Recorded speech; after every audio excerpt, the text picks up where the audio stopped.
கர்த்தருடைய பரிசுத்த நாமத்திற்கு ஸ்தோத்திரம். இன்னைக்கு நம்ம கொலோசியர் 3வது அதிகாரம் 15வது வசனத்தை தியானிக்க இருக்கிறோம். கொலோசியர் 3:15. ஜெபத்தோடு இந்த செய்திக்குள்ளே கடந்து செல்வோம். சிங்கார மாளிகையே ஜெயக்கிதங்கள் பாடிடுவாம், சியோன் மணவாளனோடன் ஆனந்தம் பாடி அன்பரை சேர்ந்து ஆறுதல் அடைந்திடுவோம். அங்கே அலங்கார மகிமையின் கிரீடங்கள் சூடி அன்பரில் மகிழ்ந்திடுவோம். அங்கே அலங்கார மகிமையின் கிரீடங்கள் சூடி அன்பரில் மகிழ்ந்திடுவோம்.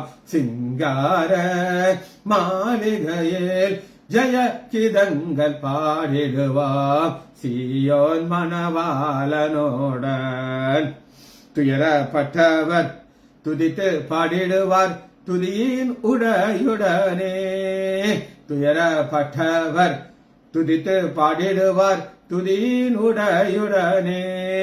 அங்கே உயரமாம் சீயோன் உன்னதரோடு கலித்து கவி பாடுவாம். அங்கே உயரமாம் சீயோன் உன்னதரோடு கலித்து கவி பாடுவாம். சிங்கார மாளிகையில் ஜெய கீதங்கள் பாடிடுவாம், சியோன் மணவாளனோடன்.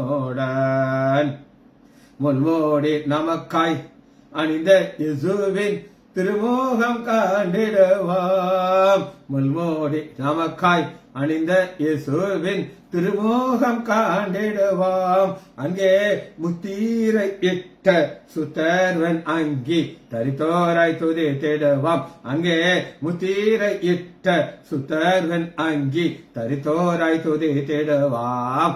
சிங்கார மாளிகையில் ஜெய கீதங்கள் பாடிடுவாம், சியோன் மணவாளனோடன்.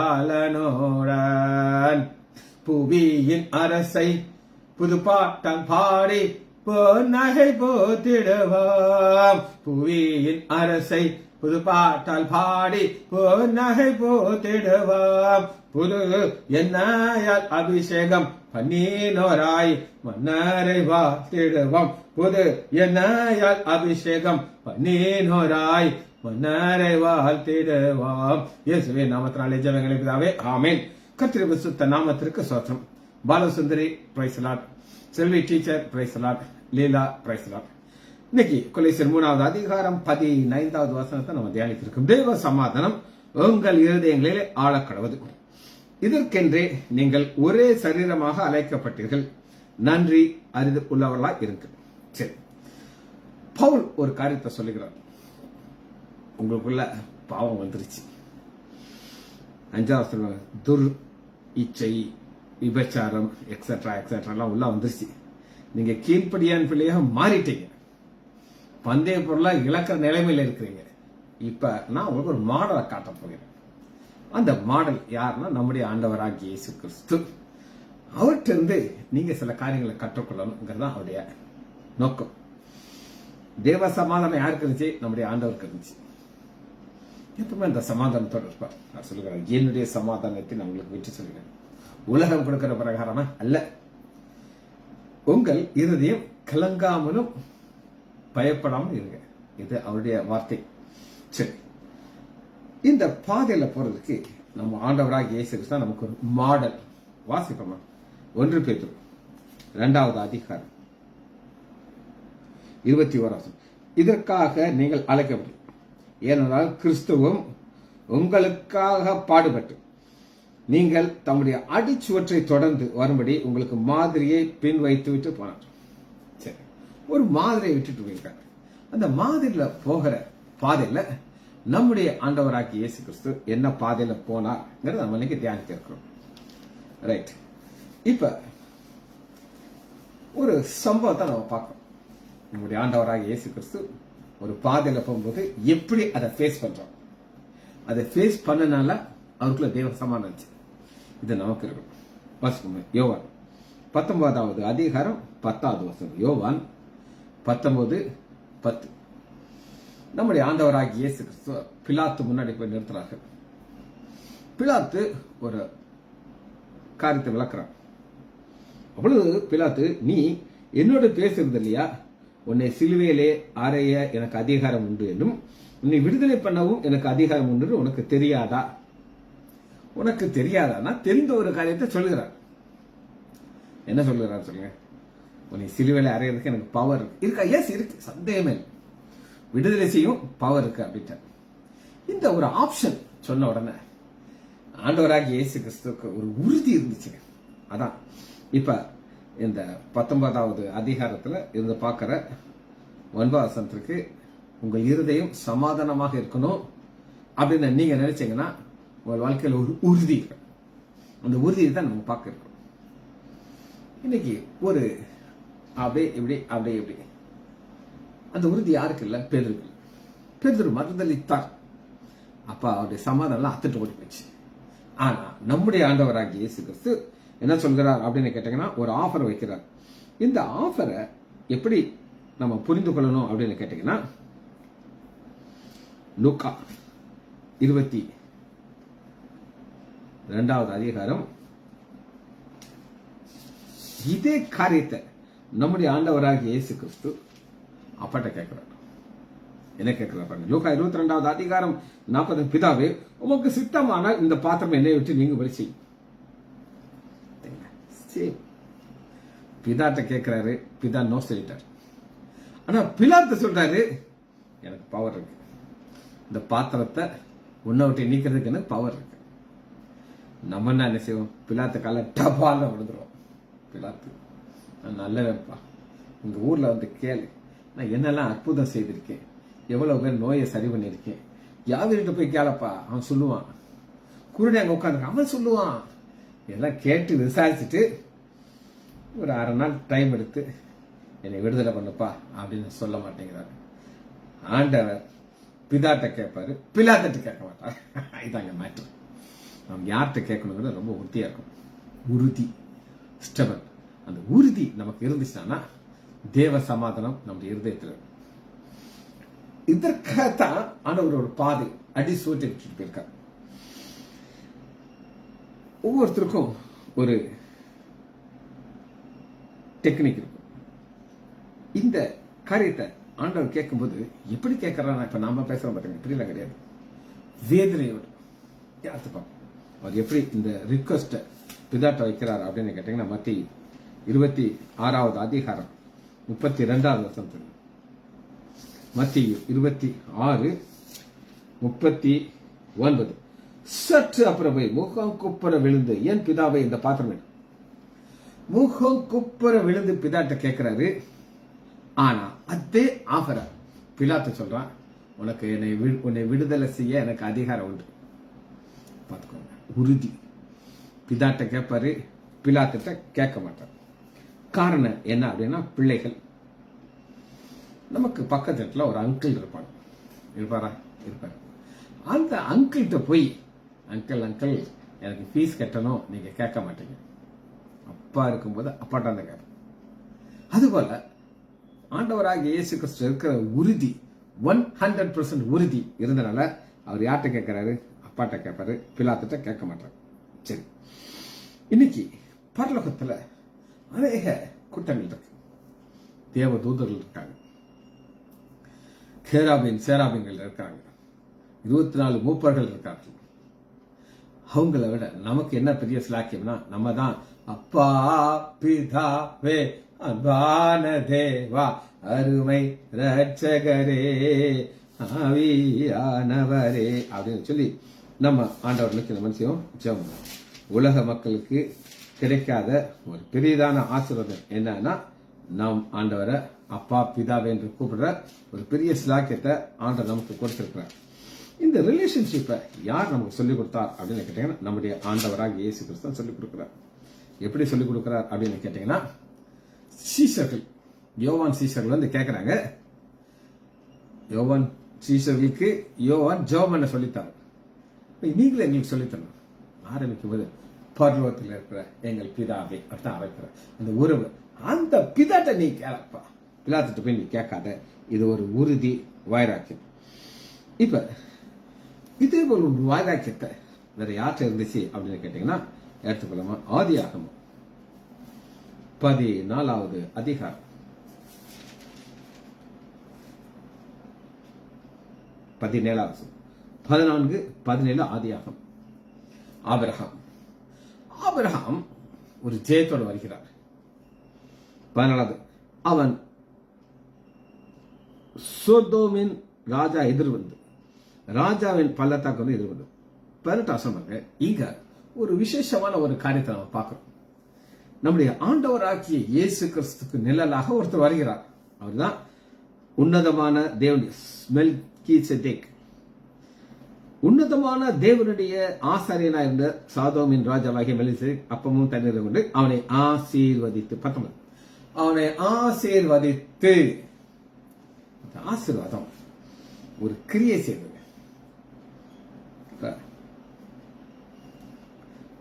நான் என்ன செய்வேன் அப்படின்னு கேட்டீங்கன்னா, ஒரு ஊழியக்காரருக்கு ஒரு காணிக்கை கொடுக்கணும் ஒரு மைண்ட்ல பிக்ஸ் பண்ணா அது சித்தத்தை நான் பார்த்து தான் கொடுப்பேன். ஒரு உதாரணத்துக்கு நான் சொல்றேன். சில வருஷத்துக்கு முன்னாடி ஒரு அமௌண்ட் கேஷ் வச்சிருந்தேன். இது யாருக்கு கொடுக்கணும்னு எனக்கு தெரியாது.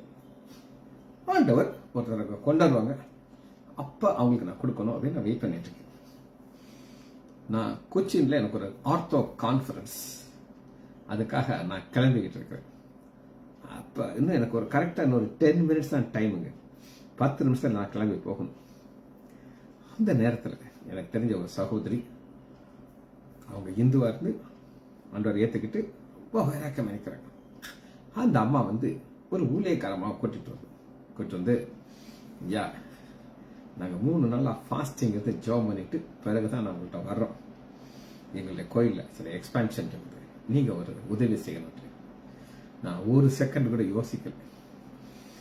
10 நிமிஷம் கழிச்சு வந்திருந்தா நான் கார்ல ஏறி போயிருக்கேன்.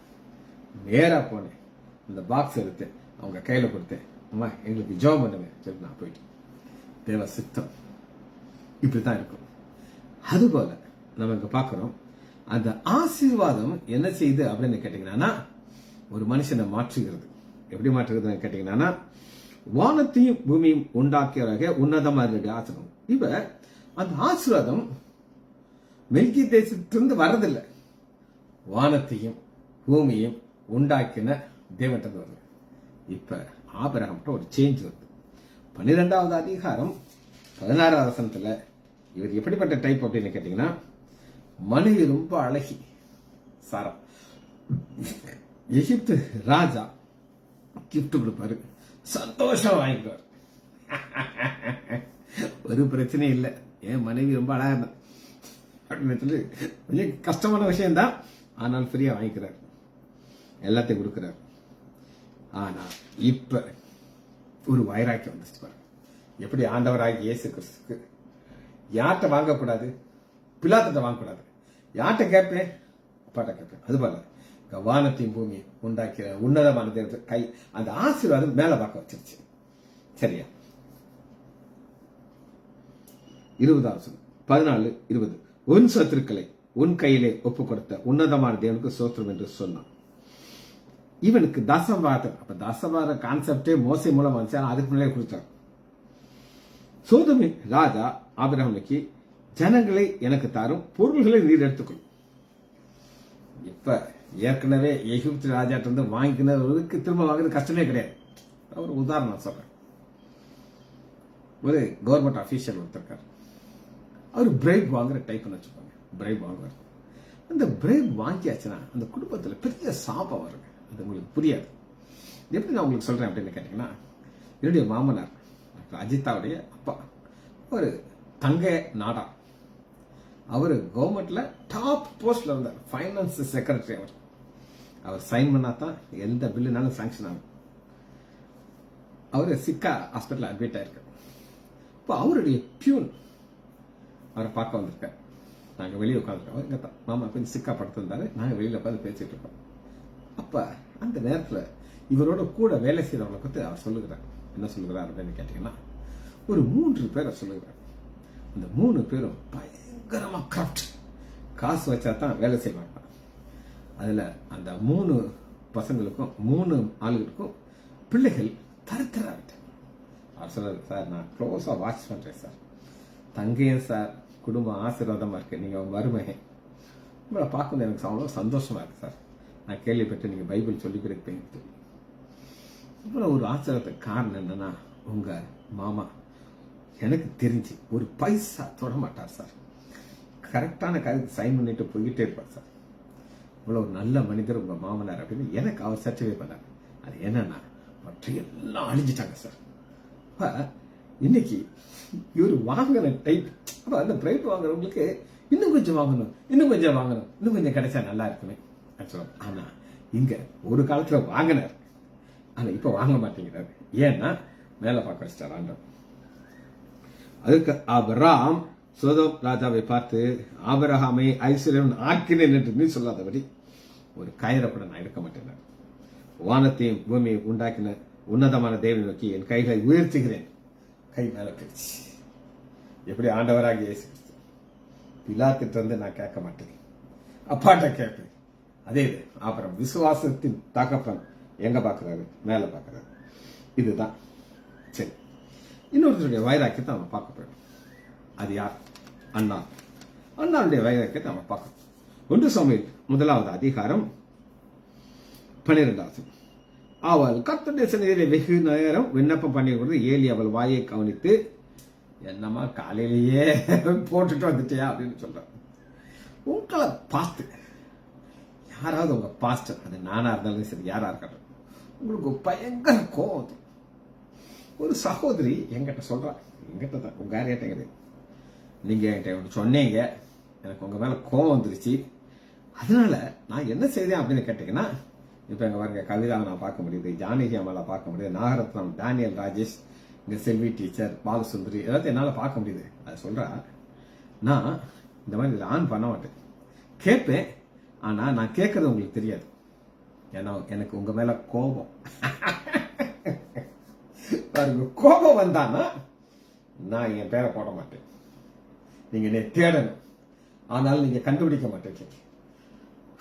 யோபு சொல்றால, கடந்து போறது நான் பாக்குறேன், ஆனா என்னால பார்க்க முடியாது என்கிட்ட சொல்லுது அந்த பொண்ணு.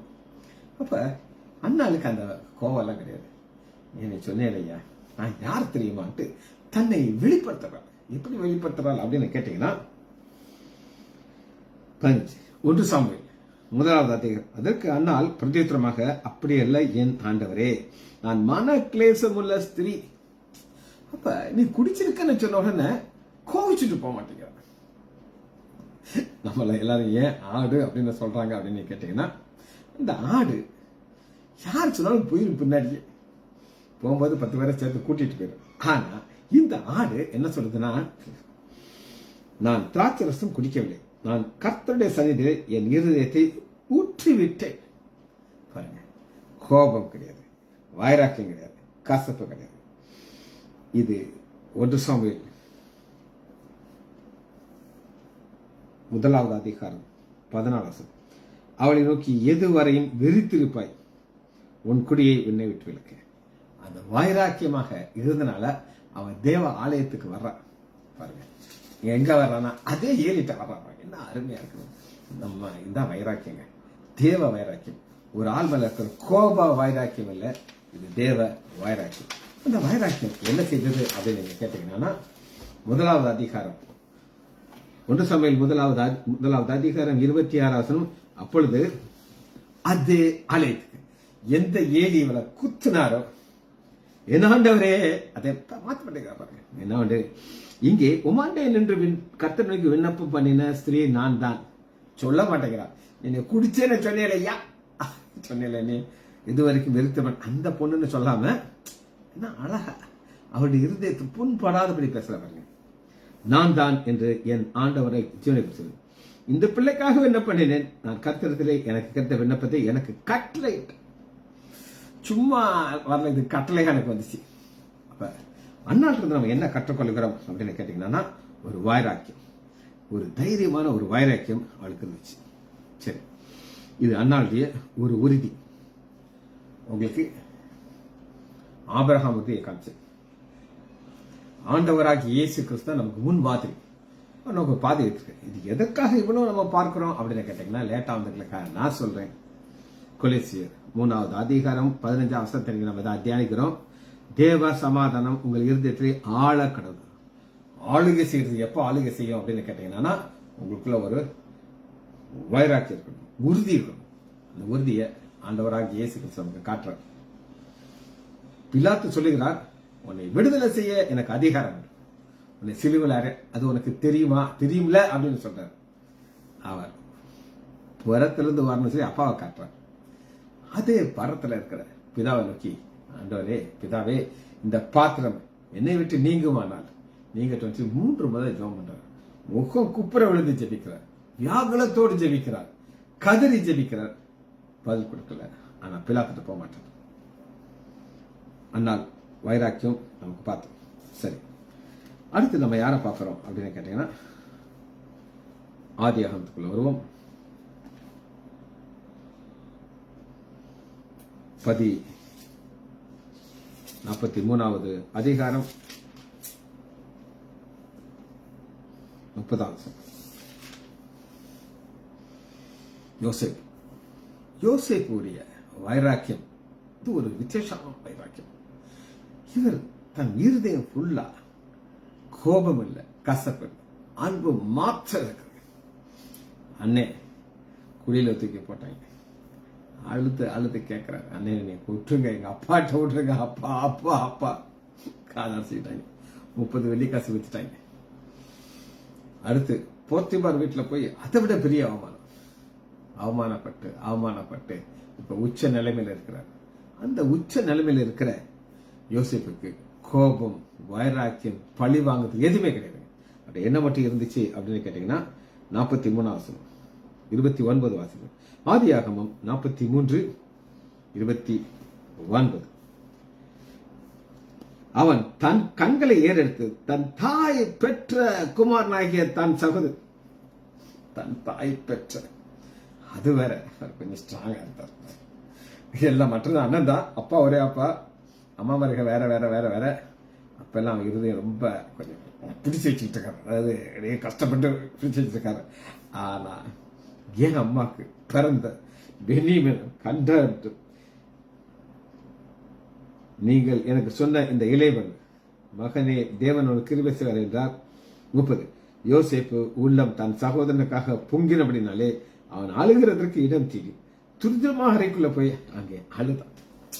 பார்த்தீங்களா, அந்த வைராக்கியம் அன்பாக வழக்கமா என்ன செய்வாங்க, 4 வார்த்தையாவது சொல்லாம விட மாட்டாங்க, 4 கேள்வியாவது கேட்காம விட மாட்டேன்.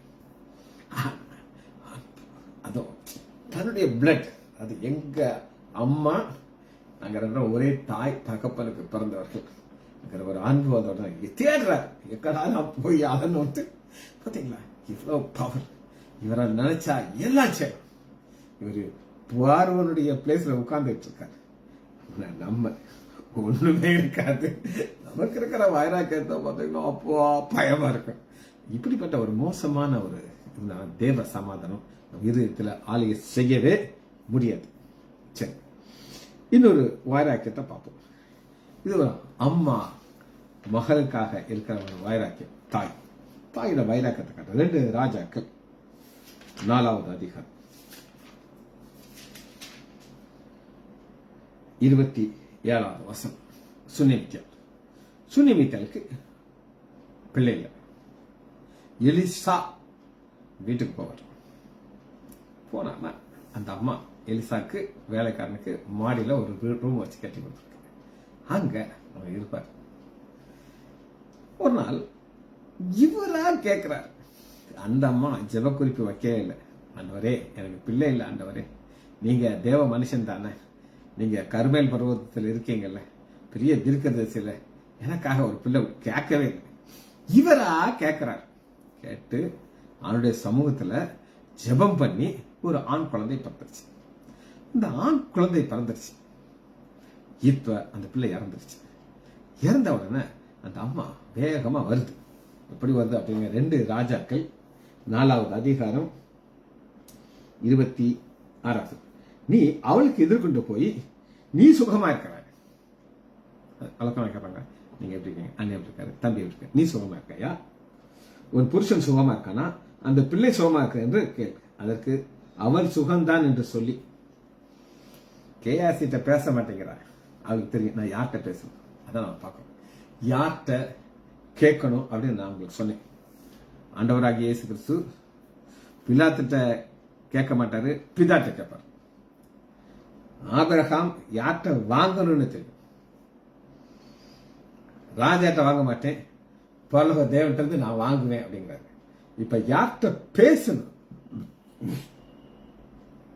சுகந்தான் என்று சொல்லி 27 பர்வதத்திலே இருக்கிற தேவனுடைய மனுஷனத்தில் வந்து அவள் காலை பிடித்துக் கொண்டார். பேசுறதுக்கு முன்னாடி காலை பிடிக்கிறான். ஏங்க காலை பிடிக்கிறான்? நீ விட மாட்டேன், நீ எஸ்கேப் ஆகி ஓட முடியாது, காலை பிடிச்சிட்டான். இதுதாங்க வைராக்கியம். யார்கிட்ட பேசணும், யார்கிட்ட கேட்கணும், என்ன செய்யணும், இதான் அடிச்சு விடும். அப்பொழுது கேஆர்சி அவளை விலக்கி விட்டாள். தேவ மனுஷன் அவளை தடுக்காதே, அவள் ஆத்மா துக்கமா இருக்குது, கர்த்தர் அதை எனக்கு அறிவிக்காமல் மறைத்து வைத்தார். நான் எப்பவுமே என் வாழ்க்கையில ஒரு காரியத்தை சொல்லாம செய்தி சொல்ல மாட்டேன். என்னுடைய ஒரு சொந்தக்காரங்க அவங்களுக்கு ஒரு தீர்க்கதரிசியாக ஒரு மனிதனை வைத்திருந்தாங்க. ஒரு மனுஷன், 100% ஒரு மனுஷன். அவருக்கு வேலை என்னன்னா தீர்க்கதரிசனம் சொல்றது, கேட்காண்டவன்னு சொல்லுவார். ஒருத்தர் நான் அந்த வீட்டுக்கு போயிருந்தேன், அந்த ஊழியக்காரர் இருந்தாரு. 10 வருஷத்துக்கு முன்னாடி நடந்த சம்பவம். ஏன் 10 வருஷம்னா எனக்கு ஹார்ட் சர்ஜரி பண்ணி 10 வருஷம் ஆகும். அவர் எல்லாரும் முன்னாடி என்கிட்ட சொல்றாரு, டாக்டர் உங்களுக்கு சர்ஜரி கிடையாது, சர்ஜரி கிடையாது, நீங்க போவீங்க, அந்த டாக்டர் செக் பண்ணுவார், செக் பண்ணிட்டு நீங்க 100% நார்மல் அப்படின்னு சொல்லி அவங்க அனுப்பிடுவாரு. அனுப்புறோட நீங்க என்கிட்ட வந்து சொல்லணும் இப்படி அனுப்பிட்டாரு அப்படின்னு சொல்லி. ஆனா அவர் ஊத்திக்கிடுச்சு, அவர் தீர்க்கதரிசனம், அவர் பொய் தீர்க்கதரிசி. நான் கேட்கல, தயவு செஞ்சு நான் கேட்கல, அவரா சொன்னார். சம்பவங்கள் நாட்கள் நடந்துருச்சு. ஒரு சில நாட்களுக்கு அப்புறம் நான் அந்த வீட்டுக்கு போறேன். சமந்தி வீட்டு தானே. அப்ப என்னுடைய மாப்பிள்ளையுடைய அண்ணே அவர் சொல்றாரு, பெரிய மாப்பிள்ளை, ஏன்னா மாமா தீர்க்கதரிசி பொய் தீர்க்கதரிசனம் சொல்லிட்டாரு அப்படின்னு அவர் சொன்னாரு. நான் வந்து எப்பவுமே யாரையுமே குற்றப்படுத்தக்கூடாதுன்னு நினைப்பேன். இந்த வசனத்தை காட்டு மாப்பிள்ள, பெரிய மாப்பிள்ள தான் எனக்கு. மாப்பிள்ள இந்த வசனத்தை பாருங்க, எலிசா தீர்க்கதரிசியா தீர்க்கதரிசனம், ஆனா இந்த பிள்ளை மறிப்பான்னு சொல்லி ஆண்டவர் காட்டாம மறைத்து விட்டாரு. ஒரு பையன் சொல்ற, நீங்களாம் உங்களுக்கெல்லாம் சமாளிக்க தெரியுமாமா போயிட்டாரு. எப்பவுமே நமக்கு இந்த பைபிள் நாலேஜ் இருக்கும்போது அந்த சம்பவத்தை நம்ம வந்து பூசி முழுக தெரியும். சரி, அது ஒரு பக்கம் இருக்கு. அப்ப கர்த்தர் அதை அறியாமல் மறைத்தார். அப்ப அவர் சொல்றா 28, அப்பொழுது அவள், நான் என் ஆண்டவரிடத்திலே ஒரு குமாரன் வேண்டும் என்று நான் கேட்டதுண்டா, எனக்கு அபத்தம் சொல்ல வேண்டாம், நான் சொல்லவில்லையா. இப்ப இவரு கேஆசிட்டா கம்பம் கொடுத்து கோலை கொடுத்து நீ போய் பிள்ளை வரைக்கிற, அந்த ஆட்டையே கிடையாது. பாருங்க, பிள்ளையாண்டான் தாயோ நான் உண்மை விடுவதில்லை, காலை பிடிச்சிட்டு இருக்கா, எஸ்கேப் ஆக முடியாது என்று சொல்லி கர்த்தருடைய ஜீவனை உங்களுடைய ஜீவனையும் சொல்லுகிறேன் என்று. அப்பொழுது அவன் எழுந்து பின்னே போனான். ஒரு வைராக்கியம். இந்த வைராக்கியம் நான் வர்ற வழியில யார்ட்டையுமே நான் கேட்க மாட்டேன். உங்க பிஏ கேஸ் அவன் கேட்டது எல்லாம் சொன்னான். ஆனா யார்கிட்ட கேட்கணும், யார்கிட்ட பேசணும் எனக்கு நல்லா தெரியும். இது ஆண்டவருடைய ஒரு ஸ்ட்ரென்த். இந்த ஸ்ட்ரென்த்தை ஆண்டவர் எதிர்பார்க்கிறார். இது நம்முடைய வாழ்க்கையில இது அப்படியே நடக்கும். எப்படி நடக்கும்? அப்படியே நடக்கும். ரைட்.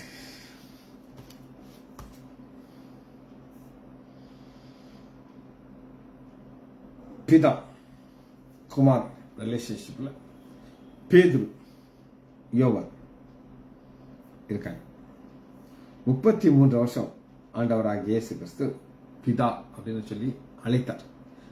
ஆனா என்ன நடக்குது அப்படின்னு கேட்டீங்கன்னா, சிலுவையில் வரும் பொழுது என் தேவனே என் தேவனே ஏன் என்னை கைவிட்டீர் அப்படின்னு சொல்லுறார். காரணம் என்ன அப்படின்னு கேட்டீங்கன்னா, இது என் நேசகுமாரன்.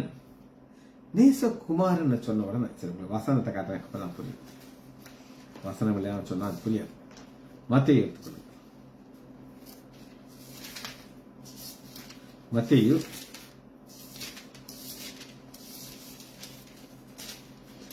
3வது அதிகாரம் 17 அன்று வானத்திலிருந்து ஒரு சத்தம் உண்டாகி, இவர் என்னுடைய நேசகுமாரனிடத்தில் பிரியமா இருக்கு, பிரியமா இருக்கிறேன் அப்படின்னு சொன்ன உடனேயே ஒரு சோதனை வருது. ஆண்டவர் சொல்லணும், ஆண்டவரே பிதாவே, நீங்க தானே சொன்னீங்க பிரியமான குமாரன் சொல்லி, பிரியமான குமாரன் எங்க கொண்டு போக கூடாதுன்னு கேட்டீங்கன்னா, அப்பொழுது இயேசு பிசாசினாலே சோதிக்கப்படும். பிசாசினாலே சோதிக்கப்படும். இப்ப யோபுவை நமக்கு தெரியும். பிதாவாகிய தேவன் யோபுவை சாத்தானுடைய கையில கொடுத்துட்டார். இந்த வச்சுக்கோப்பா, கையில வச்சுக்கொண்டு. ஏன் கொடுத்தாரு? அவருக்கு தெரியும் இவன் மறுதளிக்க மாட்டான், அவன் இருக்கிற உறுதியை ப்ரூவ் பண்ணணும், அதுக்காக கொடுத்தார். அதே போல இங்கே பாருங்க, அப்பொழுது இயேசு பிசாசினாலே சோதிக்கும் ஆவியானவரை வனாந்தரத்தில் கொண்டு போகப்பட்டார். வனாந்தரத்தில் அனுபவம், வனாந்தரம் ட்ரை லேண்ட்.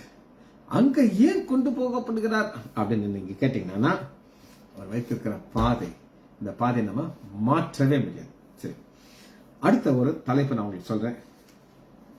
அது பேர் தெளிவு. யோவான் 19வது அதிகாரம் 10-11. அப்பொழுது பிலாத்து, நீ என்னை பேசுகிறேன், உன்னை அதிகாரம் சொல்றேன். 11.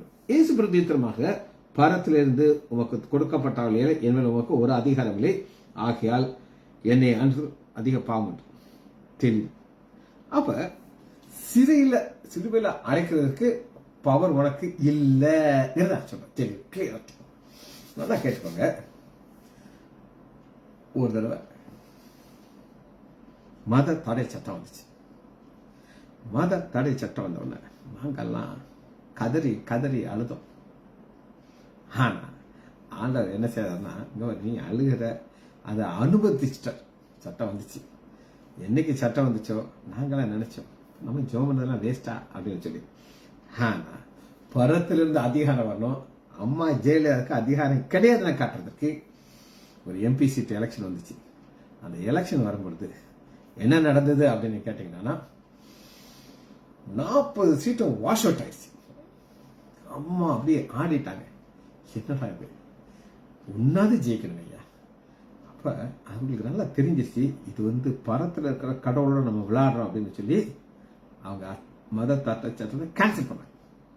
இதாங்க தெளிவு.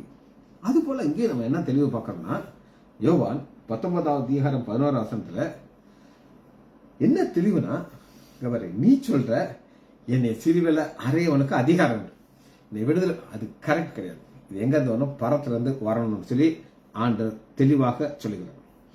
இது காரணம் என்னன்னா, பிதாவுக்குடைய அனுமதி இல்லாமல் நீ என்ன தொடவே முடியாது. சரி, ஒரு திரும்பவும் நம்ம யார்கிட்ட போகிறோம், யோபு. இப்ப யோபு ஆண்டவர் கையில கொடுத்தார். கையில கொடுத்துட்டு இப்ப சோதனை யோபுக்கா சாத்தானுக்கா அப்படின்னு கேட்டீங்கன்னா, உங்களுக்கு தலை சொப்பு. என்னையா நீ கேள்வி கேட்க லூசு மாதிரி அப்படின்ட்டு. ஆண்டவர் அவனை கையில கொடுத்துட்டு சும்மா இல்லை, ஒரு லைன் போட்டுட்டார்.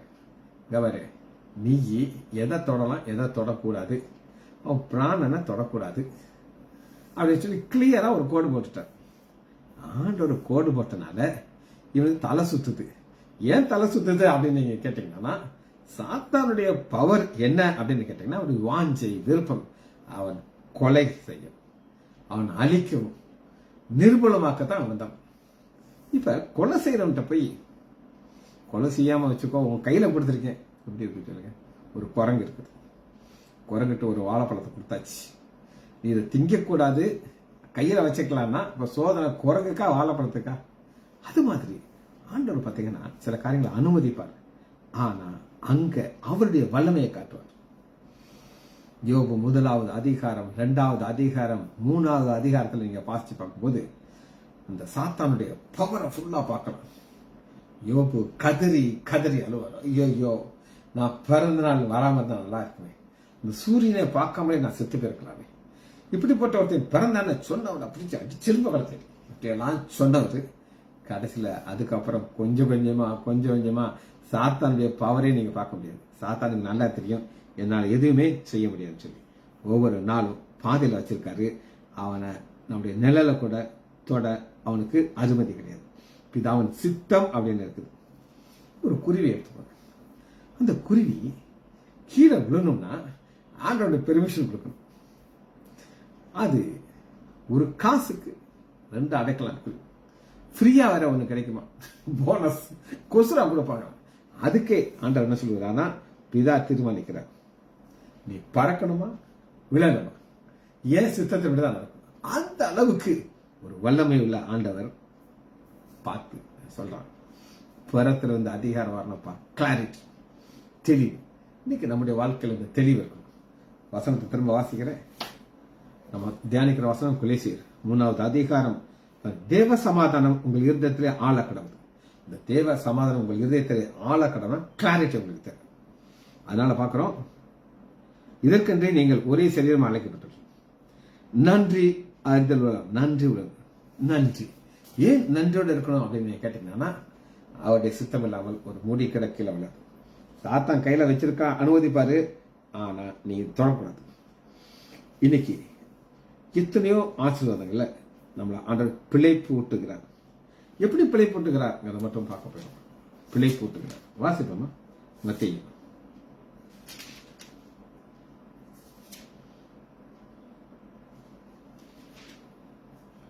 6வது அதிகாரம்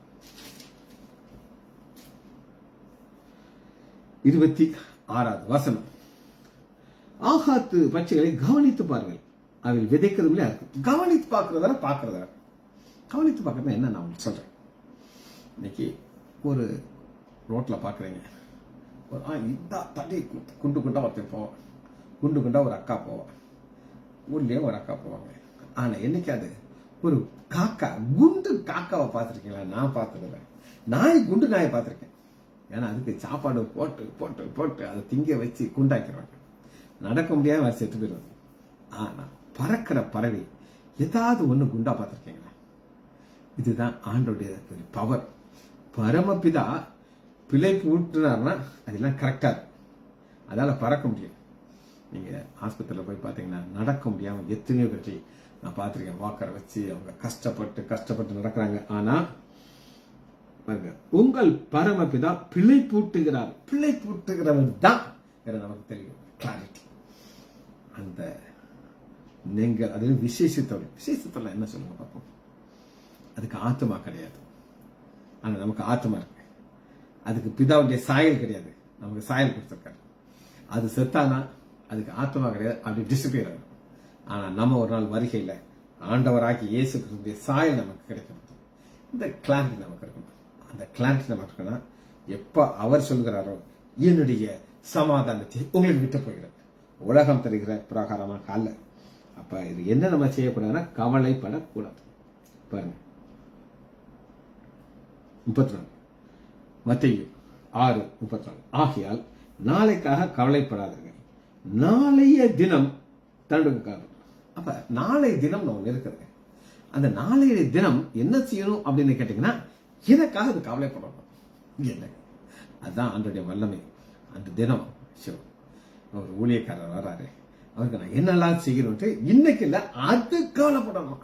கவலைப்பட்டு எனக்கு என்னெல்லாம் சூழ்நிலை தேவை, நான் என்னெல்லாம் போகணும், எங்கெல்லாம் போகணுங்கிறது அது எனக்கு பிக்ஸ் பண்ணணும். அந்த அளவுக்கு ஆண்டவர் சமாதானத்தை நம்ம கொடுத்திருக்கிறோம். ஜெபிச்சு முடிப்போமா? மகா இரக்கமும் கருணையும் உள்ள பிதாவே, நம்ம துதிக்கிறோம் ஐயா. எங்கள் ஆண்டவராகிய இயேசு கிறிஸ்து வைத்த பாதைக்காக நன்றி கிடைச்சோம். பிள்ளைகள் ஒவ்வொருவரையும் என் ஆண்டவராகிய இயேசு கிறிஸ்து நாமத்தினாலே ஆசீர்வதிக்கிறேன். எங்களுக்கு இருக்கிற சமாதானம் தொடர்ந்து நாங்கள் வாழ கருணை பாராட்டுங்க. இயேசு நாமத்தினால் ஜெபங்கள் பிதாவே. ஆமேன், ஆமேன், ஆமேன்.